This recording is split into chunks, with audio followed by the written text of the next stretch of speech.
ओम नमस्ते जी। जीते जी कौन मुक्त है, गीता के 5वां अध्याय के अंतर्गत 28वां श्लोक है। एतेन्द्रिय मनोर्बुद्धिर्मुनि मोक्षपरायण विगच्छ भय को दो यह सदा मुक्त एव स।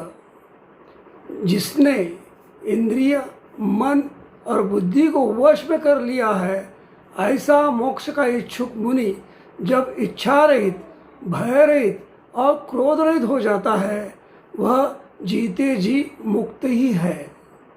जीते जी मुक्त कौन है? जिसकी इच्छा परमात्मा की इच्छा में मिला दी गई है। यह इच्छा उतनी है जितना कि शरीर धर्म चलाने के लिए आवश्यक है, यानी कि इच्छा एकदम कम हो चुकी है। इच्छा रहित, भय रहित, परमात्मा के सानिध्य में भय नहीं रहता है। इच्छा रहित, भय रहित, क्रोध रहित जब शांति का गुण अपनाया जाता है, तब क्रोध रहित भी हम हो जाते हैं। तो यहाँ पर मुनि जो है, जो इच्छा रहित, भय रहित और क्रोध रहित, और जिसने इंद्रिय मन और बुद्धि को वश में कर लिया है। इंद्रियों को वश में करना अष्टांग योग में प्रत्याहार योग में आता है, और मन को वश में करना ये धारणा योग में आता है, और बुद्धि योग ये ध्यान योग में आता है। इस प्रकार इंद्रिय और मन को अष्टांग योग के माध्यम से उसे वश में किया जाता है। जब वश में किया जाता है, तब परमात्मा के दर्शन समाधि में होते हैं।